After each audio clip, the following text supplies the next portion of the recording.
Welcome back to the Bold Life Suite. Today, I have the incredible honor of speaking with two inspiring women who are proving that passion and perseverance have no age limit. Meet Janet Kennedy, 67, and Beverly Beauchamp, 73, gold medalists in women's ice hockey at the Canada Games 55 plus. These incredible athletes didn't just take up a challenging sport, they excelled in it, breaking barriers and redefining what's possible for women over 50.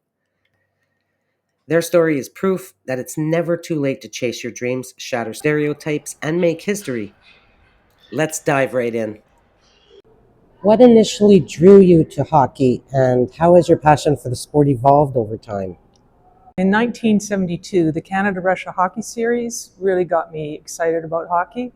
And our high school, we were allowed to watch it in the gym. And afterwards, they built a small rink behind the school, but it didn't have any boards on it, so none of the boys wanted to play there. So there were some girls, and we started shinny.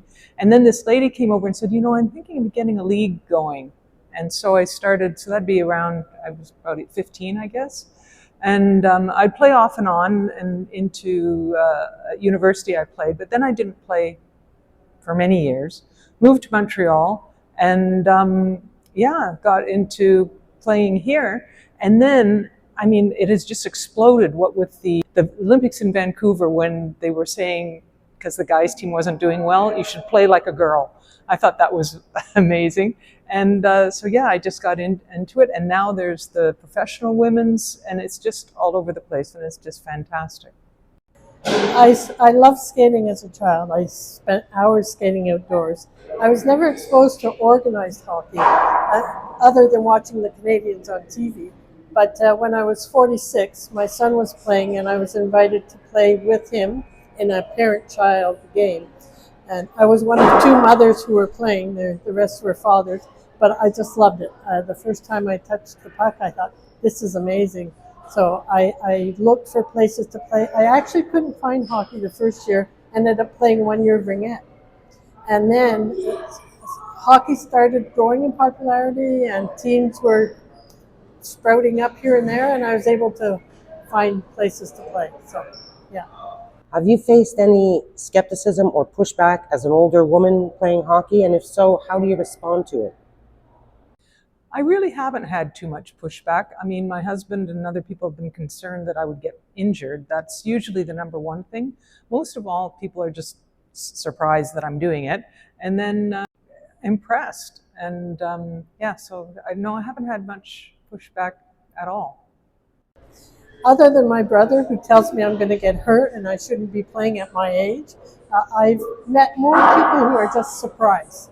When you're playing ice hockey, with ice, on skates, But and once they, understand that, I do play hockey, they think it's great. That I'm still playing, and I think it's great too.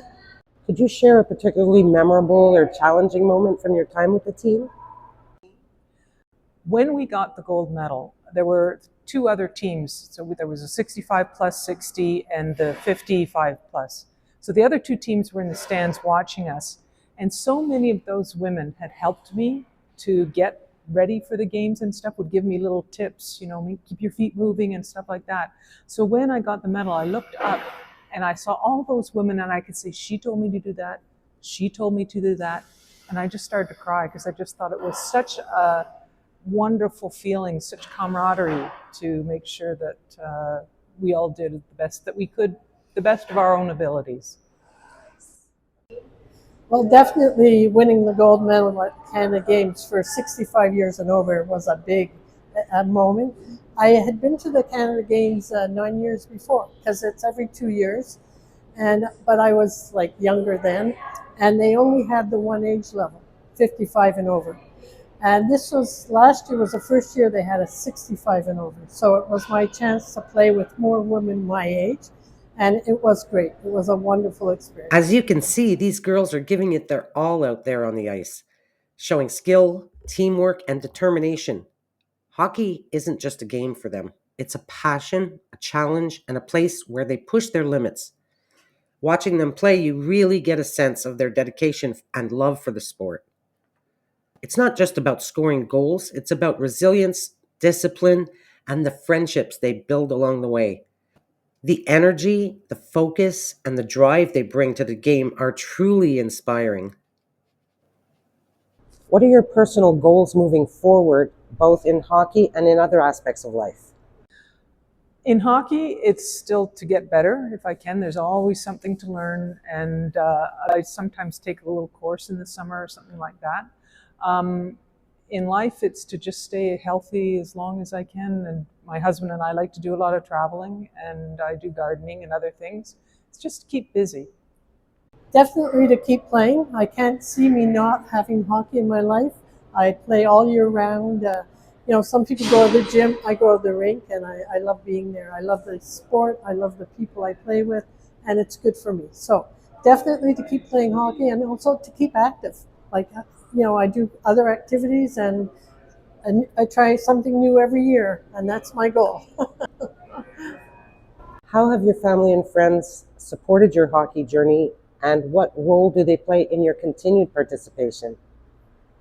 I can't say they're too involved, except that they let me do it. Sometimes we have to arrange family get-togethers and stuff around the games that I play and that type of thing. So that's pretty good. I think they've each come to a game once. Uh, but pretty much I'm pretty much the only real sport person in the family. So yeah, I'm kind of on my own. Well, my husband played a big role in getting me to play, in that helping me with, finding equipment, what I needed, bringing me to games and everything. And definitely my children coming to watch always makes me feel good. And I now have a granddaughter who's saying she might put on skates, which I would be very happy to come and watch her. What legacy do you hope your team leaves for future generations of female hockey players? I think it's just inspiring other people to give it a go, and even if it isn't hockey, like the Canada Games has all kinds of other sports and just like it doesn't have to be competitive, but just get out there and move. But the nice thing about hockey is that you're getting the exercise and you're not aware of it. You just kind of chase that little puck, and it's great for balance, and it's great cardio because it's like interval training, because you're slow and then you go fast and that type of thing. So in that sense, it's a really good exercise. And so yeah, just get out and do anything. Go for a walk. Just move. Yeah. There is a big growth in girls hockey, women's hockey, but I think watching older women play is encouraging. I have a lot of the girls who say, boy, Bev, I want to be like you when I get to be your age. And that's it. You can keep playing. Just, get out there. Yeah. I'd like to thank you both so much for sharing your passion with us, and I'm sure you're going to be inspiring so many other women as well.